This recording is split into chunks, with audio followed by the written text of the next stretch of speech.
તો આ તરફ જામનગરના શાળા સંચાલક અને શિક્ષકોએ સરકાર દ્વારા લેવામાં આવેલા શાળા ખોલવાના નિર્ણયને આવકાર્યો છે। જોકે શાળા ખુલ્યા બાદ વિદ્યાર્થીઓ આવશે કે કેમ તે પણ એક મોટો સવાલ છે। ત્યારે આ મામલે શિક્ષકો દ્વારા પ્રતિક્રિયા આપવામાં આવી।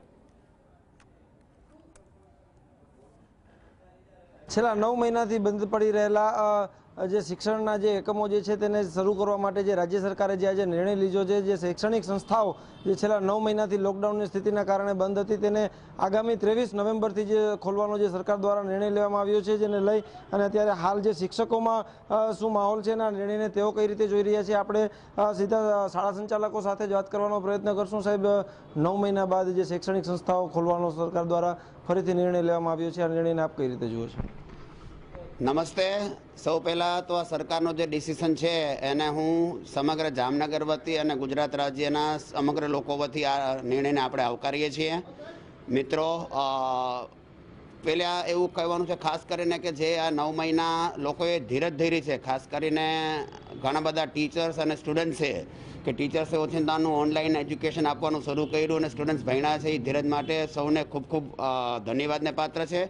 અને હવે જ્યારે સરકારે આવો નિર્ણય લીધો છે કે ભાઈ 23મી નવેમ્બરથી માધ્યમિક, ઉચ્ચ માધ્યમિક અને કોલેજમાં અભ્યાસ શરૂ થશે તો એ ખૂબ જ સારા સમાચાર છે। પણ આ તકે એટલું ખાસ કહેવાનું છે મિત્રો કે સરકારે ખૂબ જ વિચારીને નિર્ણય લીધો છે, પણ હવે આપ સૌની એટલે કે ખાસ કરીને કુલ સંચાલકોની, ટીચર્સની, સ્ટુડન્ટ્સની અને પેરેન્ટ્સની આપણી બધાની જવાબદારીઓ વધશે। આપણે ખૂબ જ સાવચેતી રાખવાની છે, સરકારની ગાઈડલાઇન્સનું પાલન કરવાનું છે। નો ડાઉટ એજ્યુકેશન અને ટીચિંગ બહુ ઇમ્પોર્ટન્ટ જ હોય છે, પણ હેલ્થ કરતાં વધારે કોઈ વસ્તુ ઇમ્પોર્ટન્ટ નથી, એ વસ્તુ આપ સૌએ સ્વીકારવાની છે। એટલે બને ત્યાં સુધી આપણે કોરોના માટેની જે ગાઈડલાઇન આવે એનું પાલન કરવાનું રહેશે, એ ગાઈડલાઇન બધા પાલન કરશે એવી બધાને મારી નમ્ર અપીલ છે। અને બીજી પેરેન્ટ્સને અને સ્ટુડન્ટ્સને એવી નાનકડી રિક્વેસ્ટ છે કે જો આ બધી ગાઈડલાઇન્સનું પાલન થતું હોય જે તે સ્કૂલ કોલેજોમાં તો આપ વિના સંચોકે આપના સ્ટુડન્ટને, આપના બાળકને શાળા કોલેજમાં મોકલશો એવી નમ્ર વિનંતી છે।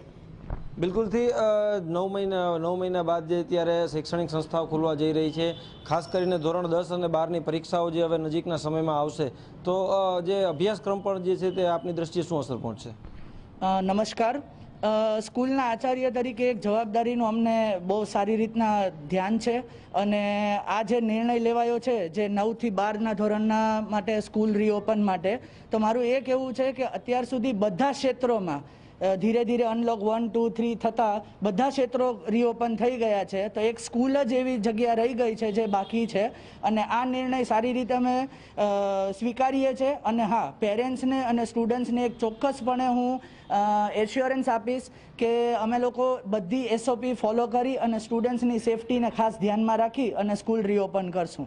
વાત રહી જે 10મા અને 12માના છોકરાઓની, તો એ લોકોનો જે અભ્યાસક્રમ છે એ જે સરકારના નિયમ પ્રમાણે 30% ઘટ્યો છે અને એની સામે બીજું એ પણ છે કે બોર્ડ એક્ઝામ્સ જે જનરલી માર્ચમાં લેવાતી હતી એ હવે મેમાં જવાની છે, એટલે સમયગાળો સારી રીતે મળી જશે, સિલેબસ ને બધું પણ સરખી રીતે કમ્પ્લીટ પણ થશે અને છોકરાઓના બેનિફિટ માટે બધી પ્રોબ્લેમ્સનો સોલ્યુશન આવી ગયો છે। એટલે હવે કદાચ સ્કૂલ્સ રીઓપન થાય તો અભ્યાસક્રમ સારી રીતે ચાલે, એમાં કોઈ વાંધો નથી।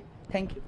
તો જે પ્રકારે આપણે હાલ જોયું કે જે ત્યારે શિક્ષણ જગત જે ખુલવા જઈ રહ્યું છે, 23 નવેમ્બરથી જે શૈક્ષણિક સંસ્થાઓ ખુલે છે તેને લઈ અને શાળા સંચાલકો જે છે તે ત્યારે આનંદ જે અનુભવી રહ્યા છે, કારણ કે ક્યાંક ને ક્યાંક છેલ્લા 9 મહિનાથી બંધ પડેલા એકમો અને આવનારા સમયમાં જે ધોરણ 10 અને 12ની પરીક્ષાઓ નજીક આવી રહી છે તેને લઈ અને શિક્ષકો પણ ક્યાંક ને ક્યાંક ચિંતિત હતા। તો હવે આવનારા સમયમાં શાળાઓ ખુલવા બાદ તેઓ તમામ SOPનું પાલન કરી અને જે છે તે વિદ્યાર્થીઓના અભ્યાસક્રમને આગળ વધારશે તેવું અત્યારે તેઓ કહી રહ્યા છે। કેમેરામેન જગદીશ જયપાલ સાથે અર્જુન પંડ્યા, GSTV ન્યૂઝ, જામનગર।